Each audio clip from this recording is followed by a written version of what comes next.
Good evening, everyone. Today's conversation is about the nature of time, big issues that we have thought about for a long time. Did time have a beginning? Will time have an end? Why does time seem to have an orientation, a direction? Why does the past seem so different from the future? What does this all mean for human perception and perhaps even for the big questions of cosmology? Do we need to rethink some of the long-held ideas about the nature of cosmology to square them with a better understanding of the true nature of time? And to help us in this exploration, we have one of the great giants of space and time, one of the great giants of physics and mathematics, Sir Roger Penrose, recipient of the Nobel Prize in Physics for his mathematical proof of the inevitability of black holes within the context of Einstein's general theory of relativity. Certainly not his claim to fame, but 40 years ago, he was my graduate advisor for a few weeks while I was thinking about doing mathematics at Oxford before I switched to physics. So I've known Roger for that many decades, and it's a great pleasure to bring him into this conversation. So welcome, Roger. Thank you for joining us. A pleasure for me, too. As I mentioned, we're going to be talking about time. And ordinarily, when you talk about a subject, there's some shared definition of the very term that you're focusing your attention upon. When it comes to time, even just getting to the definition is a difficult thing. I mean, some of our colleagues over the decades, have quipped that time is what ensures that everything doesn't happen simultaneously and things of that sort.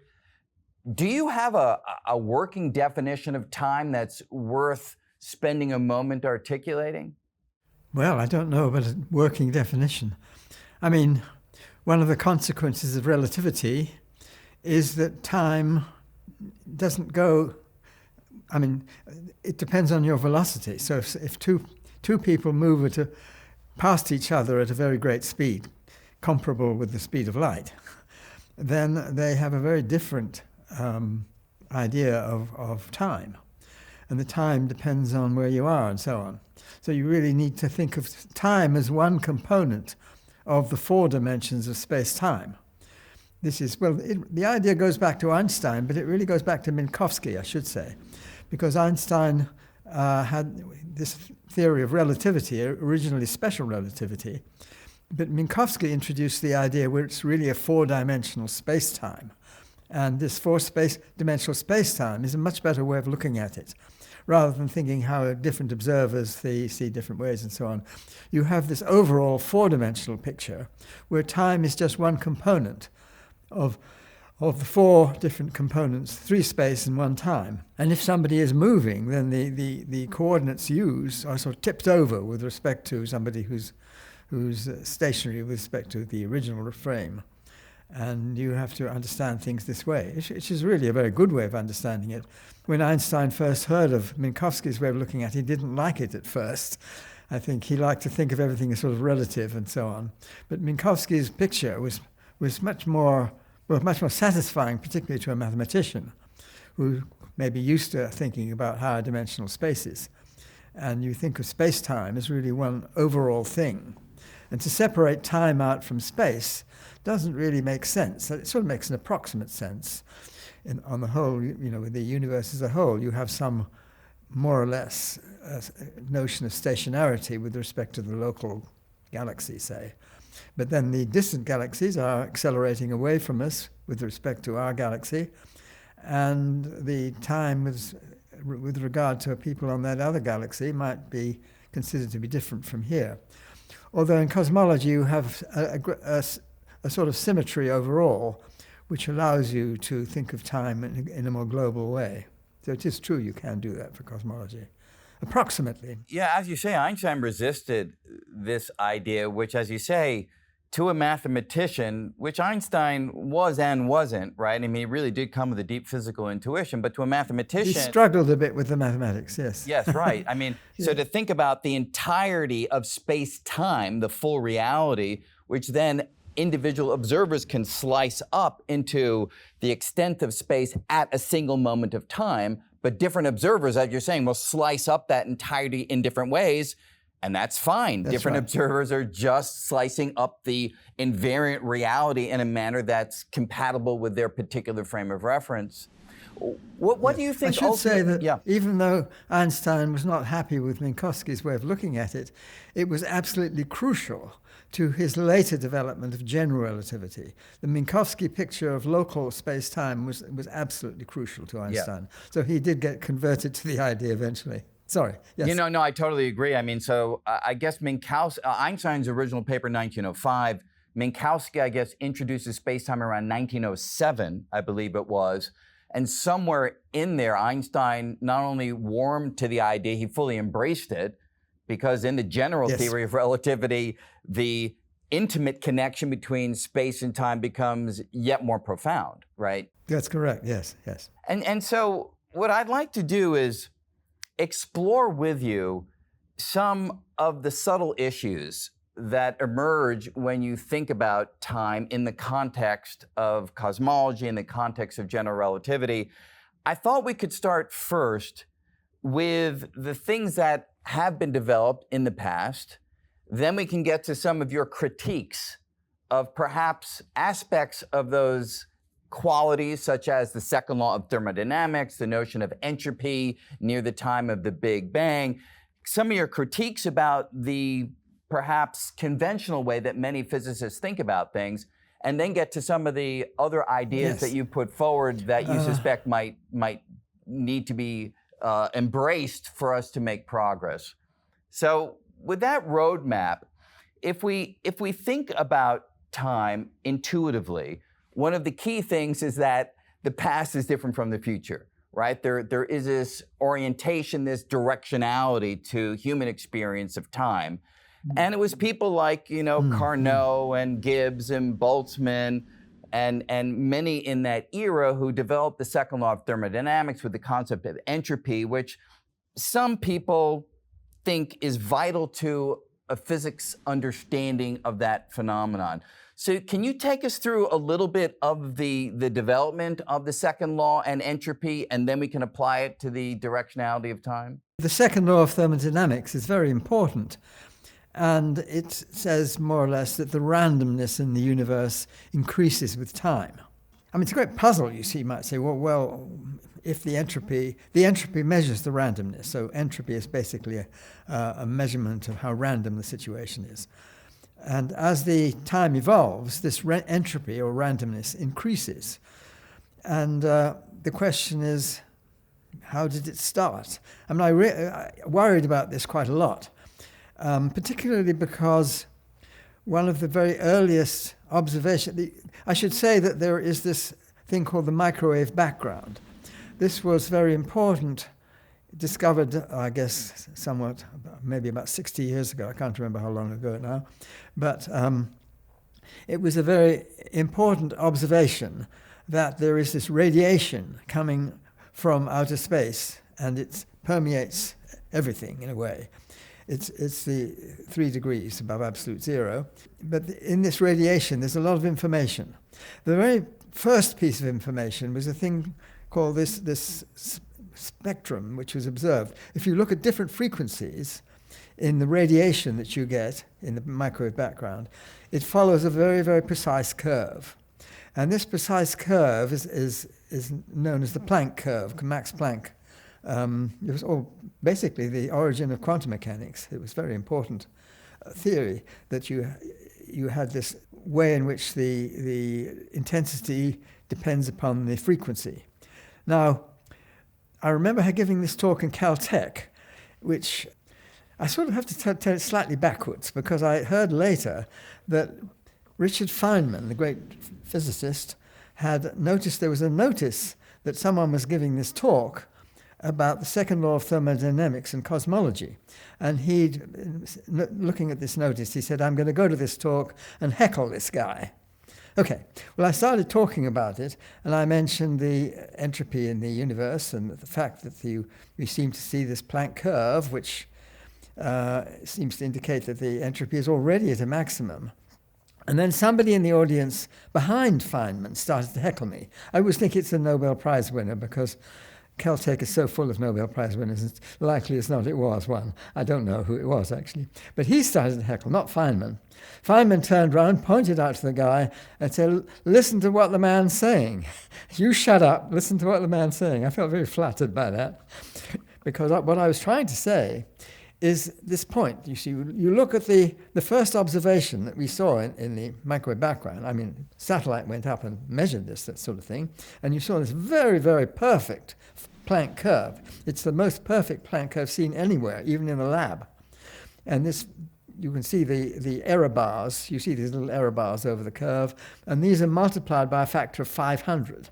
So that means the errors are far smaller than the thickness of the incline. So you have this very precise curve. And what does this curve mean? It means thermal equilibrium. In other words, it means maximum entropy. Now, if it's starting off, that's the earliest thing you directly see, is this maximum entropy. Okay, if entropy is increasing, how does it start off at a maximum? And it's got nowhere to go, you'd think. So the point I was trying to make is that this looks paradoxical. And people might say, well, it's got the expansion of the universe spoils it. That's not true. You can look at that a bit, and it's not the point. The point is that what you are looking at is the radiation, electromagnetic radiation, and the matter in the early universe, which is more or less at thermal equilibrium, or maximum entropy. What is not at maximum entropy is gravitation. And what you can do is compare. I had these little pictures of a gas in a box, and you start the gas off in a little corner in the box, and it spreads out uniformly. And that shows that you have an increase in entropy and an increase in uniformity. But then if you think of a galactic scale box full of stars, and you start them off in a small region, well, you start them off the other way around, all spread out. They start to condense. So it's the opposite way around. So gravity behaves the other way around from other forces. And black holes, you see, you get black holes, which are the biggest entropy you can have. Absolutely enormous entropy when you hit a black hole. And this means that what is peculiar about the early universe is not that the entropy in everything was low, it's the entropy in the gravitational field was low. For some reason, gravity was different. Gravity was started off in this very, very special uniform state. People didn't sort of worry. They think, well, uniform, that's the sort of thing you expect. No, it's not. Because when you think of a black hole, it gets very, very irregular and completely the opposite of what you see in the beginning of the universe. So the universe is very peculiar in the way it starts off. And it's not a generic situation at all. It's not like what you get in black holes. Right. You see, Schrödinger, in his book, What is Life, made a very important point. He got into all sorts of trouble because people didn't understand him. Negative entropy. What do we get from the sun? You see, well, people say, well, we get energy from the sun. That's just wrong. Because in the daytime, we get energy, but in the nighttime, it all goes back out again. Yes. Of course, with global warming, a little bit more comes in than goes out, but that's important though that is. It's a very small effect locally. The main effect is that the energy from the sun goes back out at night. So we don't get energy from the sun. What we get is energy in a low entropy form. Now the basic thing is here that the sun is hot and the sky is dark. So it's the contrast between the hot sun and the dark sky. And that's what we live off. At night it all goes back, and in the daytime you get it from the sun. But what the plants take advantage of is the high energy photons. The sun being hot means that the individual photons from the sun are much more energetic, whereas the ones that go away back into the dark sky are much less energetic. They're infrared photons. Basically, yellow ones from the sun and infrared ones go back into the sky. Now, that means that the energy is in smaller number of degrees of freedom. That is to say, you don't need as many photons coming in to carry this energy, and far more go out. So you're spreading out this energy over more degrees of freedom. And it's basically the second law of thermodynamics again. What you're taking advantage of is the imbalance between the hot sun and the dark sky, which is a low entropy kind of situation. And it gets more uniform And the plants take advantage of this imbalance between the hot sun and the dark sky, and we take advantage by eating plants or eating animals that eat plants and all this. And that's what drives life on the Earth, is the form in which the second law of thermodynamics is exhibited, and that is because the sun is hot, and it's hot basically through gravity. Okay, it's complicated because there are nuclear forces and things like that, but the basic thing is that the sun has clumped through gravitation, and it's the fact you wouldn't have any sun, you wouldn't have any stars at all if it weren't for gravity. But if you have gravity, then it concentrates the sun and makes it hot. There are details, as I say, about nuclear forces and all that kind of stuff, but the main point is that the sun is there because of gravity. The sort of dispersed gas, which was there previously, had a much lower entropy, and as it concentrates into the sun, you get these, the entropy is increasing, and that's what we live off.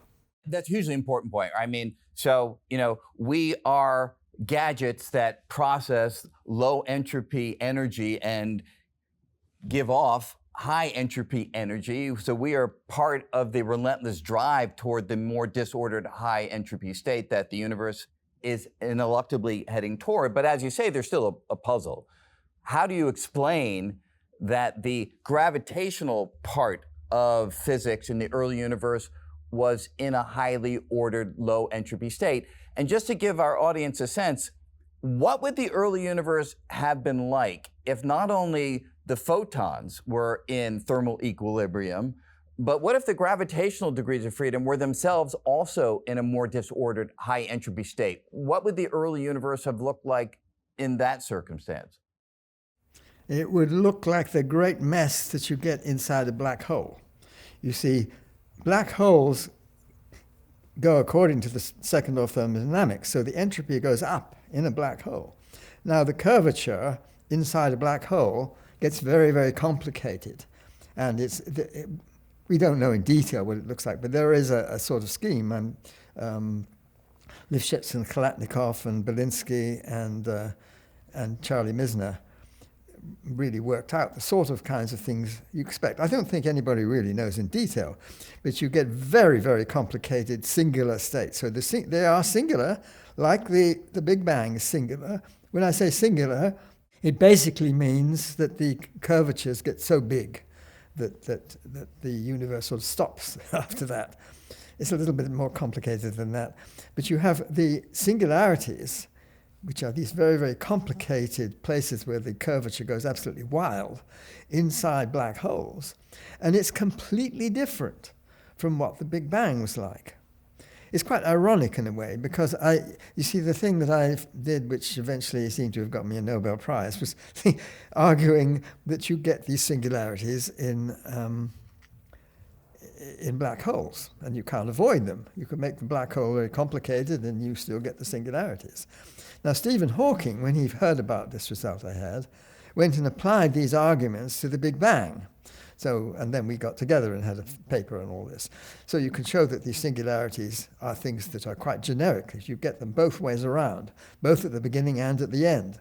However, this doesn't address the really fundamental point that the Big Bang is absolutely different from all the ones in black holes. It's not at all like the time reverse of a black hole.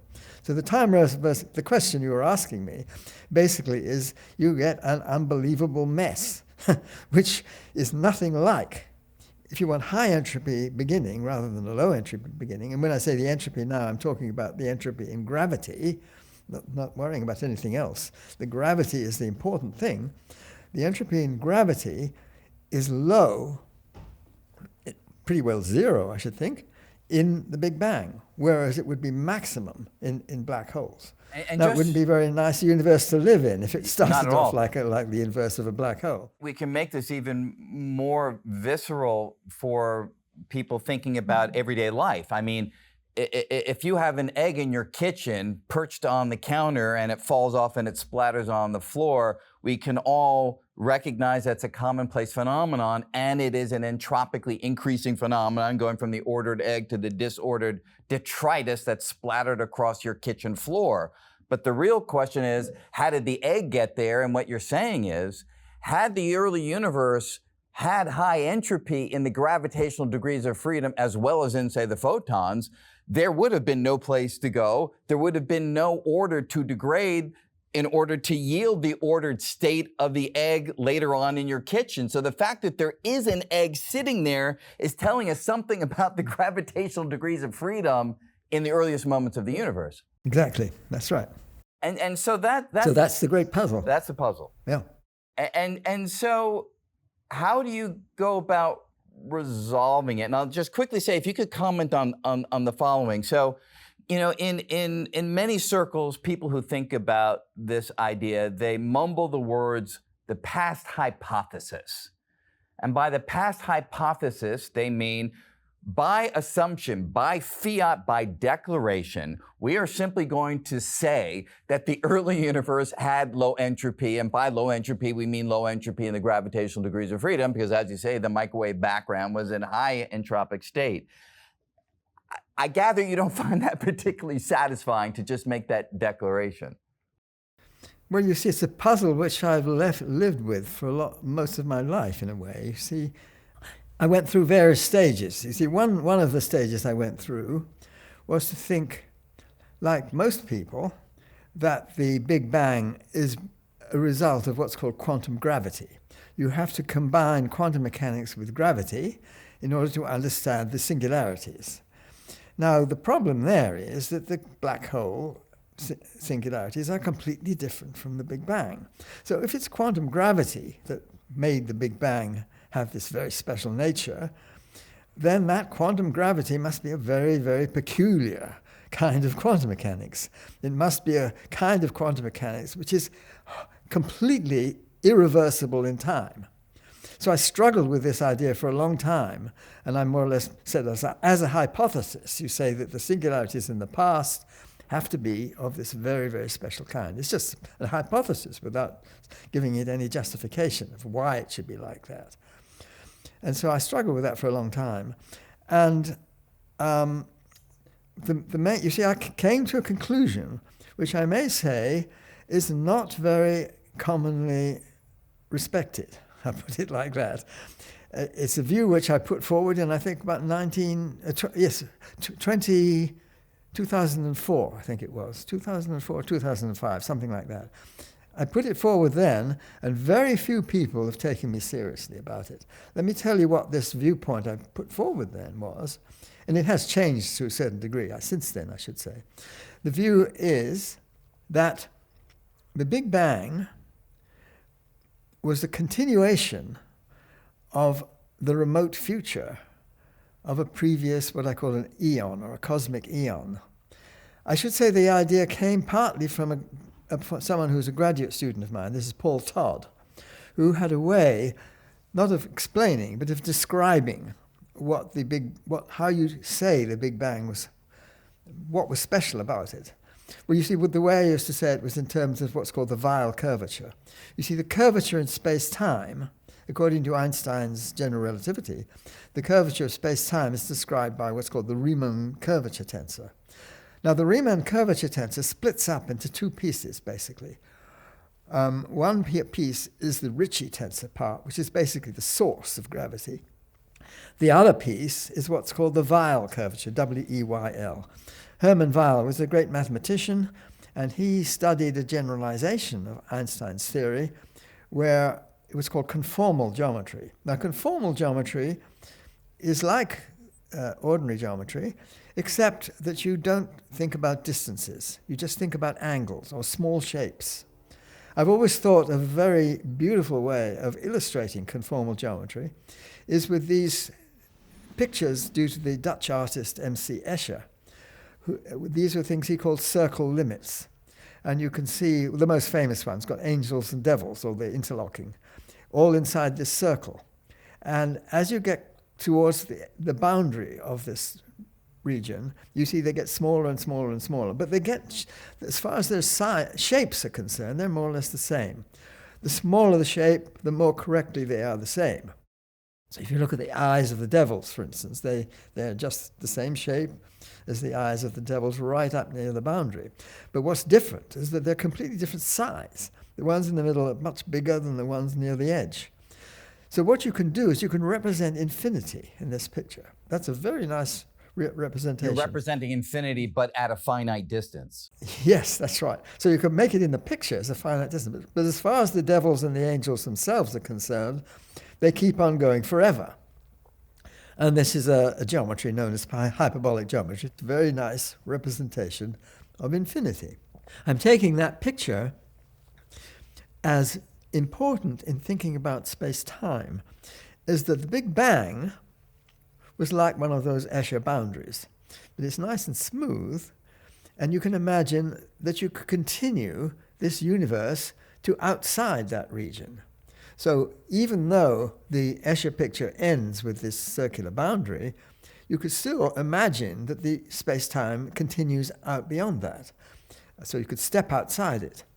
Now the thing is, the angels and the devils can't step outside that because they actually respect the distance measure. So they know what distance is like. But what can step outside are photons. You see, photons are conformally invariant things. They don't depend on the scale. They just depend on the, if you like, the angles. In fact, the Maxwell equations, these are very famous equations due to James Clerk Maxwell, which explain electromagnetism. It's a very important achievement, how you got these wonderful equations which not only combine electricity with magnetism, but they also explain light, photons. When we talk about quantization of them, they're photons, but forget about the particle nature of them. The equations they don't know big from small, put it like that. So the electromagnetism works just as well towards the edge of the Escher picture. Now the photons, if you think of it now space-time, the photons go right up to the edge, and somehow you might imagine they go through this edge and go to something on the other side. So I had this view, the photons, you think of the very late stages of the universe, it's dominated by these photons. And these photons don't respect the distance geometry, they respect the conformal geometry. So the shapes that they respect, they don't respect distances. So as they get to the edge, they just say, well, what am I going to do now? So they enter something else. So what is the something else that they enter? Well, I say what they enter is the next Big Bang. Since they don't tell big from small, they don't tell hot from cold, they tell very dense from very rarefied. So the Big Bang to a photon is just like the remote future to a photon.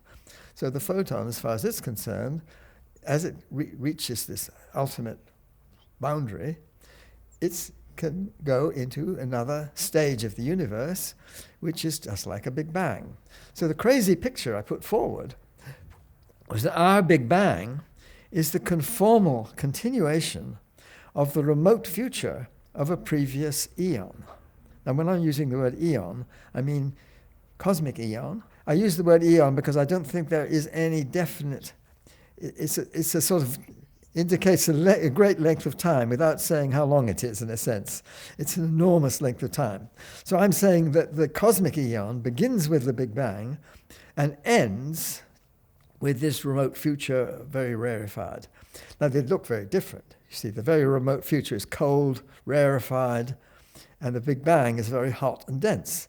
But when you think from the conformal picture, they're very, very much alike. You stretch out the Big Bang, and it gets colder and more rarefied. You squash down the remote future. It's very hard to think about things conformally, though, right?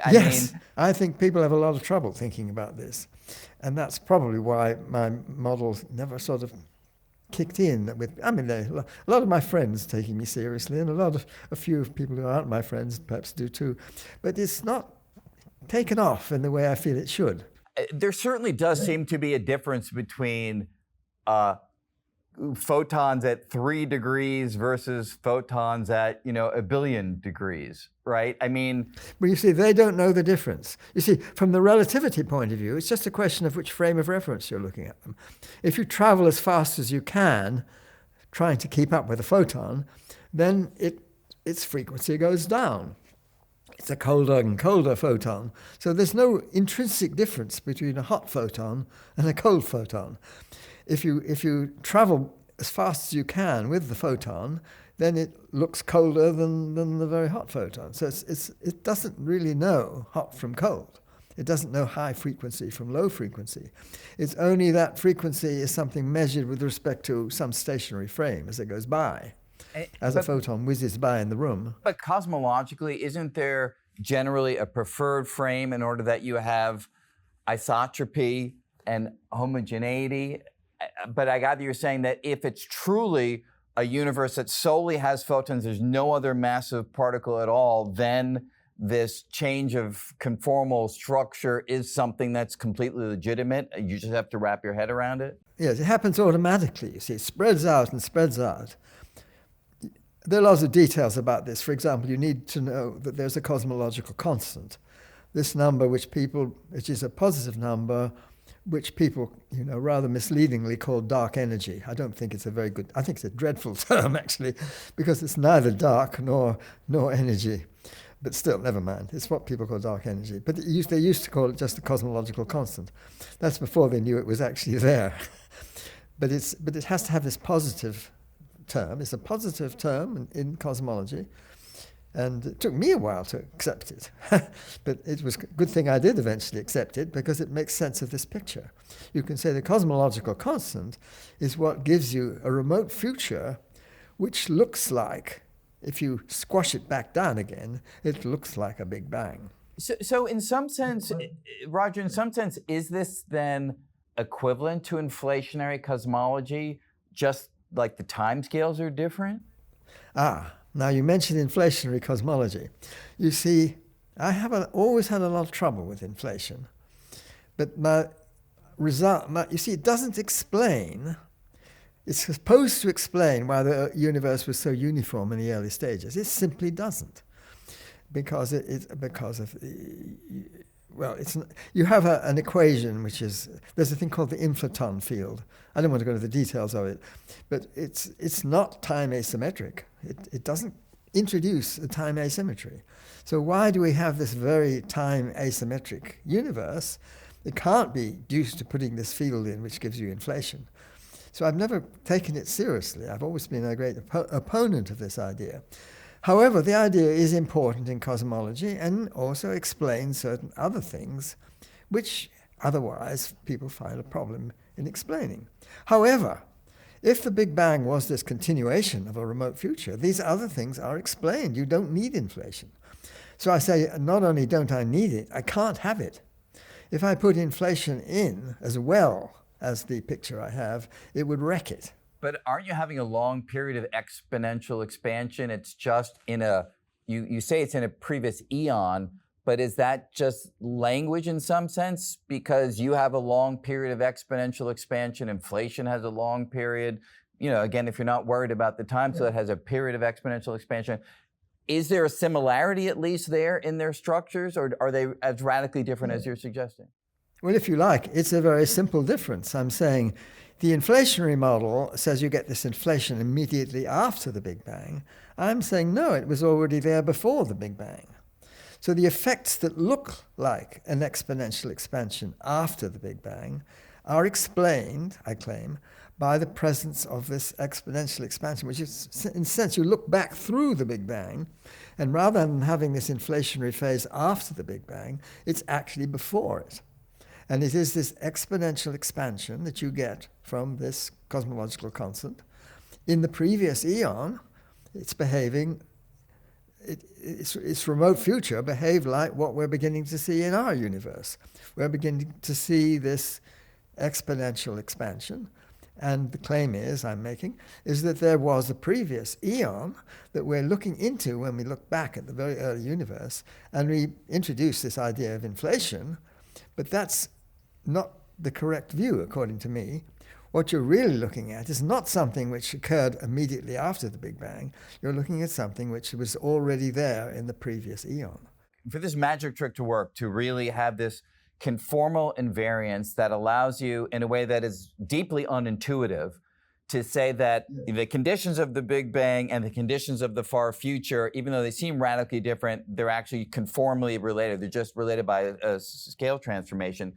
You need a theory that's truly scale invariant, which means I would suspect you need every massive particle in the universe in the far future. It has to decay into massless particles so that there's no scale coming from the massive particles themselves. Is that a correct conclusion that you need that might be a way of doing it. It's not, because you have problem with electrons. Electron stability, exactly, which and is the protons. point I was raising.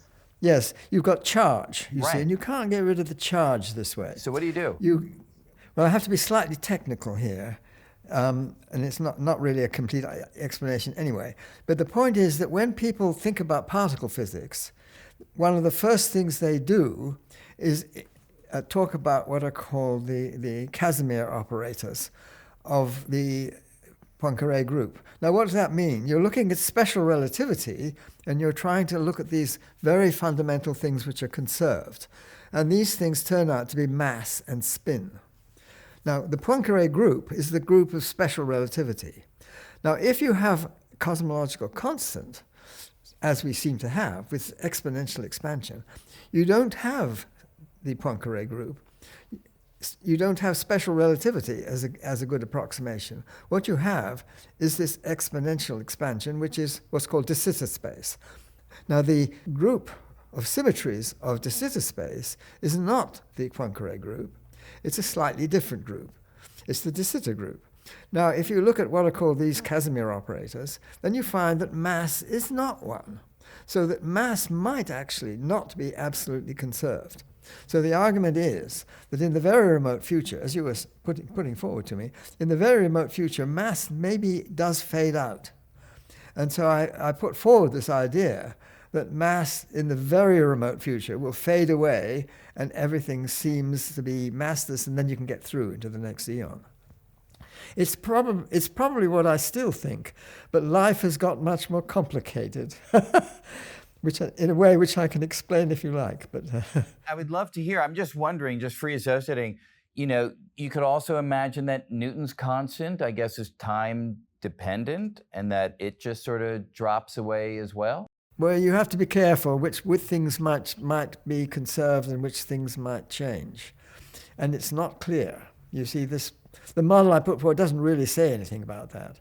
It just tries to suggest that the mass will not be preserved. It doesn't tell you that Newton's constant will change, and I tend to think that these numbers, the actual sort of physical numbers that you have, will not change as you go through. It's rather a terrifying thought. You might say each eon has a different set of constants and they change from one to the next. That's a possibility. It's what I would rather put into the cupboard for a while and not even think about it, or put it in the dustbin, preferably. I prefer to think of these constants, fundamental constants of nature, as being conserved. Now, that doesn't mean that the electron mass, compared with the Planck mass or something, you might have an absolute notion of mass. You see the particles' masses come from complicated features of particle physics, most of which I'm not really on good terms with. I don't understand much of particle physics. I guess you could even imagine that somehow the Higgs condensate evaporates, and maybe that's another way that, mass... Yes, I did have some view of that sort, yes. But it was a bit vague, you see. I don't really know. Right, okay. And it's possible that there is something like that. Right. So you mentioned that you began to think about these ideas and put them down in paper, 2004, 2005, and so forth. It's been 20 years. In the intervening decades, I'd like two quick questions. Number one, what has the reaction of the more mainstream physics community been? And then if you could take us through your thinking of how your ideas have evolved. I think they've ignored it on the whole, I think. I don't think... You see, when you hear people go through the different possibilities of the Big Bang, they hardly ever mention the scheme. So it does not seem to have picked up, which I find very peculiar. Particularly, well, you see, there are two effects, observational effects of this model, which have both been, as far as I'm concerned, confirmed by observation. One of these was the earlier idea I had, Concentric which is circles? in the previous eon. Yeah. Yes, that's right. You will get circles which are the result of gravitational waves being emitted from absolutely enormous black holes, which will form in the early universe. You'll see these things clusters of galaxies will have black holes in them, and then the black holes will start to swallow each other up, and then there will be a huge one, which is the sort of result of this, which will probably start to swallow most of the galactic cluster up. So you will have a huge black hole, which is sort of a big galactic cluster's worth of mass, which is pretty enormous. Now, these things will start running into each other sometimes, and so these black holes will run into each other. They will produce gravitational wave signals, and these gravitational wave signals will spread through, and they get through from one eon to the next, and they will have effects which we might see in the microwave background. Now, I had a colleague, Vahe Gürzejan from Armenia, and he looked at these things and claimed to see circles. A Polish group, headed by Krzysztof Meissner, also looked quite independently, and they used a different method of analysis, and they came up with a confidence level of 99.4% confidence. I think it was 99.4, it depends on which satellite they were depending on. One was 99.6 and the other 99.4. So roughly speaking, 99.4 confidence level that these rings were actually there. Nobody paid any attention. Now there's another effect, which is then you take these galactic clusters. But before you go there, Roger, I just want to clarify for the audience.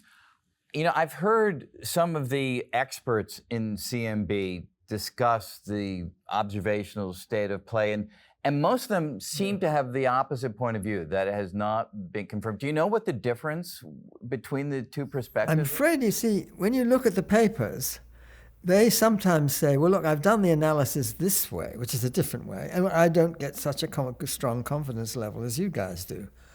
Well, that's true. I mean, I can see lots of stupid ways of doing it. I shouldn't say it like that. I mean, there are lots of ways of doing the analysis which you get a lower confidence level. That's absolutely true.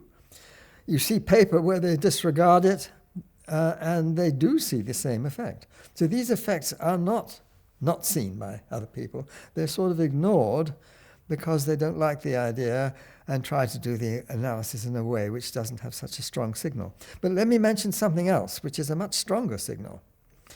You see, what happens to a galactic cluster? It gets swallowed basically by a black hole. That black hole sits around and sits around and sits around until, well, you see, according to Stephen Hawking, there will be a temperature in you see, there's a Hawking radiation. The black hole it's a very, very tiny effect, which you could ignore most times. But in the very remote future, you say, well, it depends also on the temperature of the black hole. And the black holes that we see around now, the Hawking temperature is not that low. I think you have to wait until the universe expands and expands and expands and expands, and then the ambient temperature of the cosmological temperature gets lower than even these enormous black holes, which have a ridiculously small temperature. But that small temperature means that they start to radiate away because they're the hottest things around, even though it's ridiculously cold. They're the hottest things around, so they start to radiate away. And all the mass in that galactic cluster gets translated into this radiation. Now, what happens to the radiation? Well, when you go into the next eon, crossover from one to the next, it's useful to look at one of these Escher pictures, and you see the angels and devils as you get round the corner. They get very, very, very tiny. So the very late things get squashed into tiny, tiny effects. So all this radiation gets squashed into a little tiny point. And the energy comes bursting through into the next eon, so we claim, and produces what we call a Hawking point. Now, Hawking point is as the black hole, which is the remnant of a galactic cluster, finally evaporates away and this radiation bursts through. And you can show that the energy in this radiation does not get lost. You can have theorems which tell you it doesn't get lost. It comes through into the next eon, and there must be these little spots of energy bursting through. Now, you don't see them as they burst through, because the universe is not very comfortable for photons. You have these energy bursting through, mainly photons, I guess, but they just scatter all over the place. However, they can't get very far. As the universe expands, there is a certain radius that they can get to, and that would be the size of the spots that you actually see.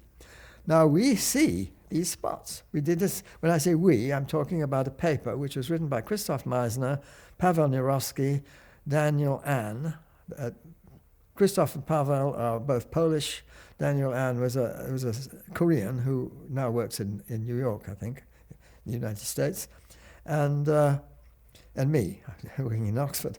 And we wrote this paper where we claimed that we see these Hawking spots in the microwave background with a confidence level now of 99.98% confidence level.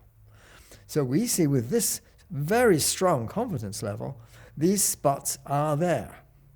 A little coda to this story, which is a big coda, if you like. Yeah, please. You see, we estimate from observation that these spots would be about, 8 times the diameter of a full moon. So they're not all that small. Think of the full moon, spread it out to 8 times that diameter, and the spot is a warming in the cosmic microwave background of about that radius. And we see it with this 99.98% confidence level. They're there. There's no question about it. They're there. Now, I had a discussion about these things with Alan Guth. Alan Guth is one of the promoters, inventors, discoverers of inflation. So it's a completely different point of view. This inflationary scheme, which I said I'm not adopting, we don't have that in our scheme.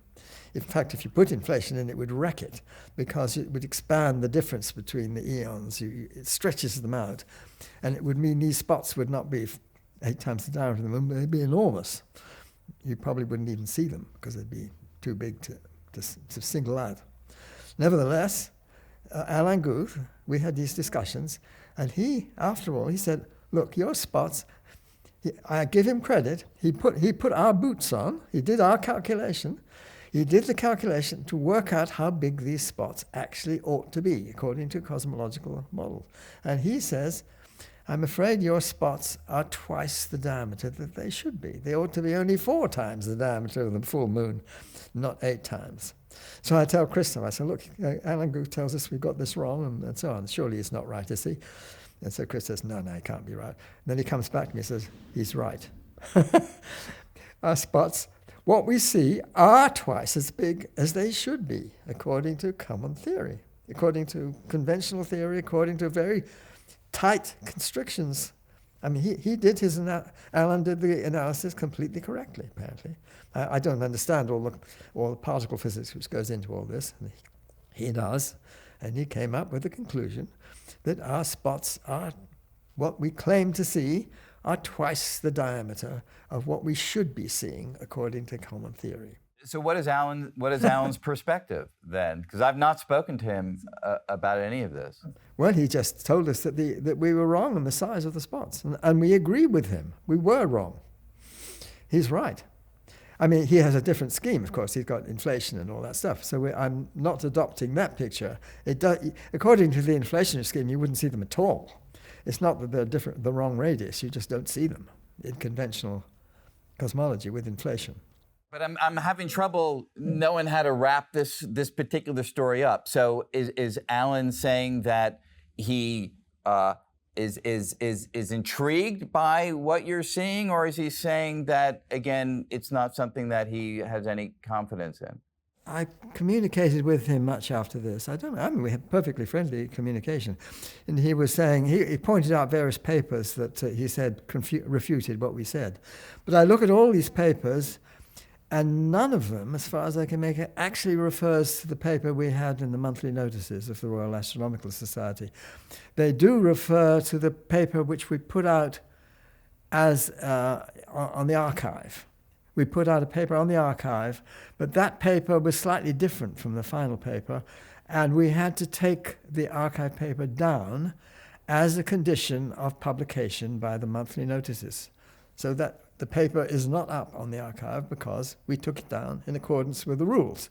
If you want the paper published by the monthly notices, they told us you've got to take it down. So we did. And it's published in the monthly notices. But the papers referred to don't refer to that actual paper.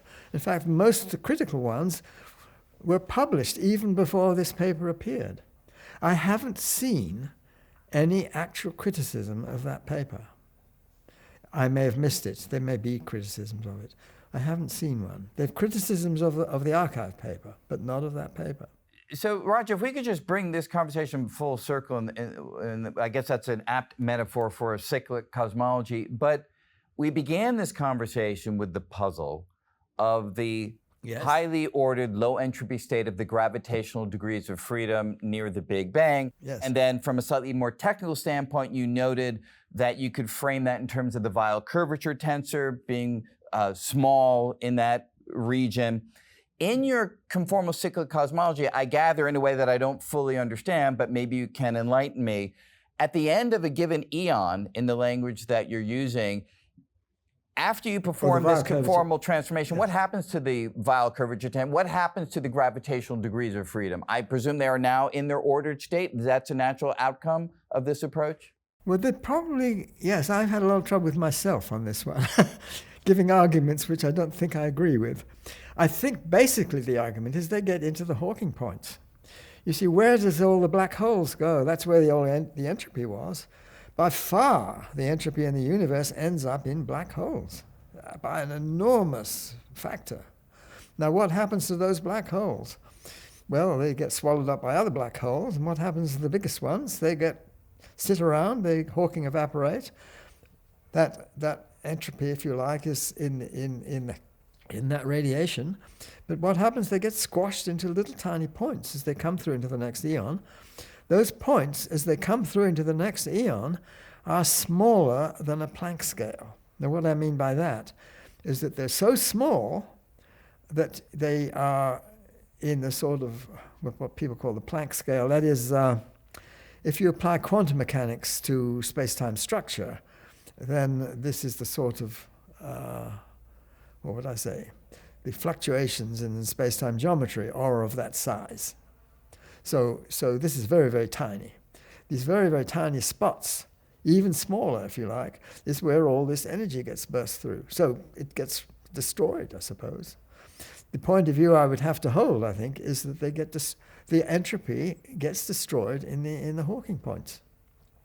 Wow. The Hawking points are there by observation, but it just gets wiped out. So that's a view that Stephen Hawking himself held for many years, but then he changed his mind, as have, most string theorists are like firmly convinced, such as myself, that entropy is not lost. So you're holding the view, just so that I understand, that the great deal of entropy that accumulates inside of black holes is somehow lost and destroyed, and that sort of resets the entropy for the next eon? Well, it's not the same as the Hawking view. I did once have a discussion with Stephen, just the two of us in a room, when I explained my picture of CCC to him. He asked me one question, which evidently he hadn't quite understood what I'd said, so I repeated and tried to explain it better, and that was all. So I have no idea what his reaction was. He didn't mention it in the final talk that he gave at Oxford. But he certainly, in one of his final papers, made clear that he now believed that entropy was not lost in black holes, right? He definitely did a complete turnabout on that. Yes, I don't know. I can never make sense of that. Yes. No, but you see, he had this model with Hartle, Jim Hartle. And this was the universe. It was quite a clever idea that somehow the universe smooths over at the Big Bang and you have to introduce a change in the signature of space-time. I never liked that idea. Euclideanization, as they call it. And somehow you make time into another space dimension, and then it sort of smooths off. And I had these arguments with Jim Hartle, and I said, well, look, why doesn't this work in the remote future, in the black holes? I mean, any argument of that sort to try and explain why the Big Bang is special, you should be able to apply to black holes. And he agreed with me. And he said he'd go and ask Stephen. But I never got a response from Stephen. I did ask Stephen about it, but I never got a response from him. So I don't know what his view was.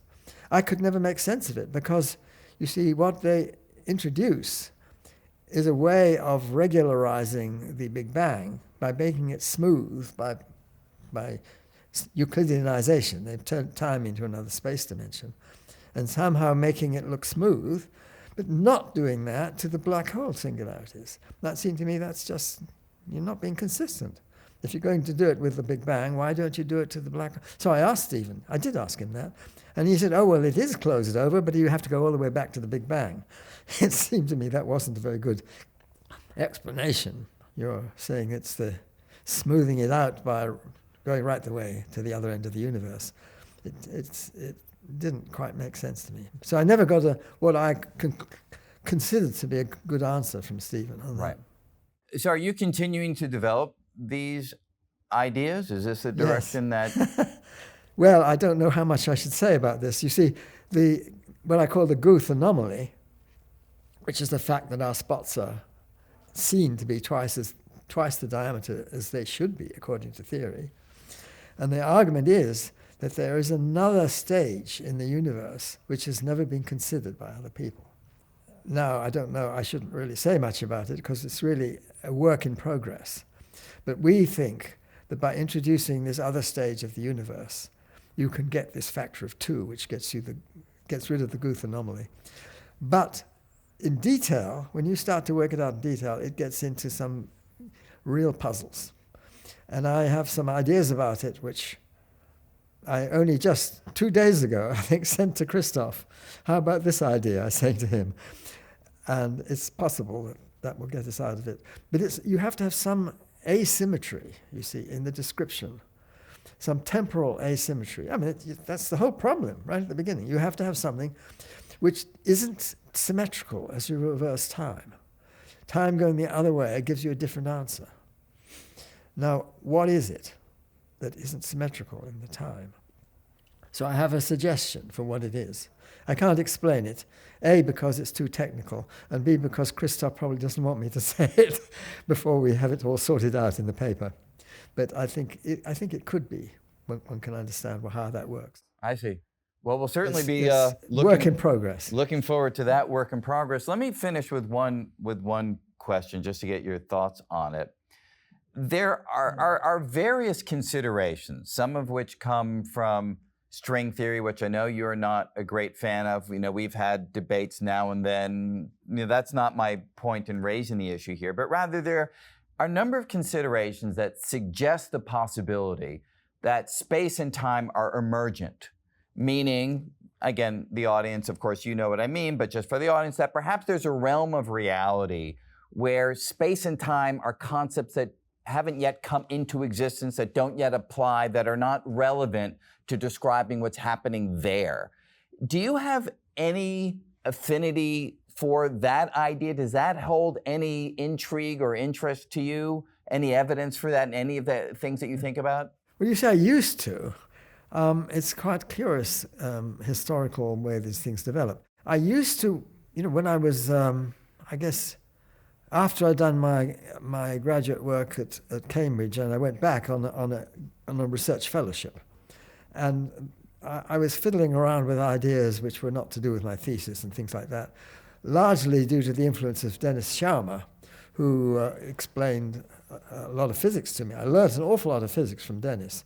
I was doing pure mathematics when I was doing my graduate work, but I learned an awful lot of physics from Dennis. And also I say I learned a certain amount of humility I heard from him, because he was a great fan of the steady state theory of the universe, where Fred Hoyle and Herman Bondi and Tommy Gold had this idea that the universe was expanding all the time, and you had this creation of matter, and there wasn't any Big Bang. But when the microwave background was discovered, Dennis changed his mind, and he used to give these wonderful lectures where he'd start off explaining about the steady state model. Then after this, he gave these lectures, and he started everything saying, I was wrong. Now, you don't hear people say that very often. So I think I learned a bit of humility, I hope, from Dennis, that a theory that he'd been working with all his life up to that point, he recognized when he'd been disproved and was prepared to give public lectures to explain that he'd changed his mind on this subject. I respected him a lot for that.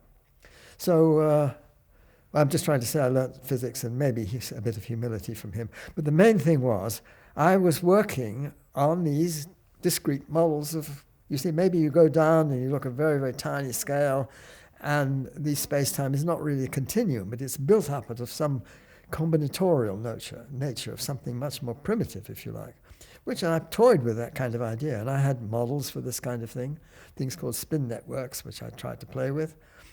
But then Dennis asked me, at one point, I have to get the dates right, but I'm not sure exactly when it was. It was in my second year of a fellowship, I think, at Cambridge. And Dennis said, there is this talk being given at King's College, we were both in Cambridge at the time, given at King's College by a man called David Finkelstein. And he said he thought that I would be interested in this talk. So he drove me down to King's College, and we went to this lecture. And in this lecture, David Finkelstein, who had been working on general relativity and described this, how you could extend the Schwarzschild solution, which is the solution of Einstein's general relativity for a spherically symmetrical body. And there's a sort of region which looks like where the whole thing goes wrong, and you get this thing called the Schwarzschild singularity.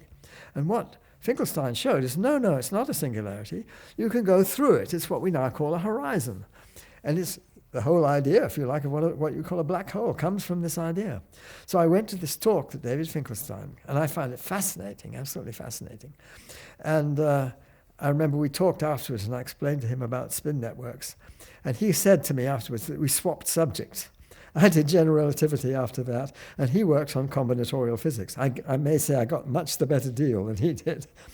So I began to think, look, you've got rid of this parent singularity at the horizon. It's not a singularity at all, but you've still got this one in the middle, this horrible thing in the middle. I wonder whether you can't even get rid of that if you've perturbed the solution and all that. So I started thinking, what do I know about general relativity that other people might not know? Not much. I don't know that much about general relativity. But then I thought, two-component spinners. I went to this talk by Dirac, and I learned about two spinners, and it became clear in Dirac's lectures, and I thought that's the way to do it. It didn't help me solve it. Well, curiously enough, of course, that was what eventually got a Nobel Prize, because it was the showing that the singularities were things you can't get rid of in the black holes. So it was exactly that point that I'd been worrying about, thinking there might be a theorem. But it was over 10 years, was it? I can't remember how much longer. Something of the order of 10 years later, when I genuinely started to think about this problem and using techniques that were not used normally in general relativity to show that these singularities, you can't get rid of them by perturbing them. Right. That was something that Einstein himself wrote papers on. He thought that if you didn't have this symmetric situation, yes. that you wouldn't have these singularities. That's right. So Einstein wouldn't have liked it at all. That's true. Yes. So well done. Einstein's view, he rather thought general relativity was a sort of provisional theory. It didn't incorporate electromagnetism. He tried to develop things called unified field theories. The thing is that there's this fundamental thing about gravity which goes back to Galileo. It's the principle of equivalence. If you fall freely in a gravitational field, you cancel it out. And I remember I was a great fan of Galileo. I read his books, and he described these wonderful things where you see fireworks, and you fire this firework up in the sky, and you see this spherical spark, arrangement of sparks. And as it falls, it remains a sphere. It's as though you cancel out the gravity by free fall. Now that, going forward, how many centuries, to Einstein, he took that principle as the basis of general relativity and was able to make it into a full theory. You see, it's all very well. That was his happiest thought. That was his happiest thought he described. His happiest thought, absolutely, yes. But it goes back to Galileo. But you see, Galileo realized you could get rid of it at Pisa, but it doesn't get rid of it in New York because you can't have your frame falling in both places at once unless you have a much radically different theory. And that was what Einstein picked up on, and Yeah, exactly what you said. That was his goal. What was the phrase he used? I mean, Einstein's happiest thought. That's right. Yeah. But you see, he's in a sense throwing it away again, because if you take a unified field theory and say that electromagnetism is all part of the same scheme, it's not the same, because electromagnetism doesn't have a principle of equivalence. A charged particle which drops one way, if you have the opposite charge, it will go the other way. So it doesn't have a principle of equivalence. Yeah, no, there doesn't seem to be one single principle that governs all forces in an identical way. That seems certainly to be the case. Unless you go to string theory, Gravity but is I know you don't want to go there. Yes, but that's for another conversation. Well, you see, well, I don't know. I can give you my reaction to string theory if you like. When I first heard about it, Lenny Susskind explained me the idea, and I thought it was a very beautiful idea. I thought, yeah, that's a really nice idea. Maybe it works. But it didn't take long before people said, no, it doesn't work in 3 space 1 time dimension. You've got to have 26 space time dimensions. And then they got it down to 10, which I didn't think was much of an improvement. Maybe it's 11 now because of M theory or something. But it seems to me that you can't get rid of these extra dimensions. And all the arguing that people make in string theory, and you try to get rid of them by tucking them all up into a little tiny ball or something, it doesn't work. And I gave lectures saying, look, it doesn't work because it's not an extra degree of freedom. You're introducing something which is much worse than that. The string theorists never paid any attention to me. But so I've given up complaining about string theory. I'm nothing against string theory as such. I thought, as I say, the idea is a very beautiful one. It's just that if you're forced into these extra dimensions, then you're in real trouble. So even if you get it down to 5, I'm not quite sure whether the what do you call it? I've forgotten the name that people use for it. You have this model with an extra sphere, and then you've got the Kaluza-Klein theory. Well, yes. But yeah, I know we've had this conversation before in various contexts. I know that the extra dimensions trouble you deeply. I've never fully understood your argument, but I don't think having it here will be as productive as we would want it to be, because I think we just sort of see things a little bit differently on this front. I've nothing against having something deeper than space-time structure.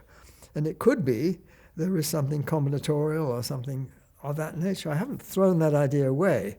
It's just that I can't see what to do with it. Many of us share that perspective. Again, some of the developments in string theory that I'm not sure if you followed them in detail, ADS-CFT correspondence showing how certain dimensions can really naturally emerge from the quantum structure of the system.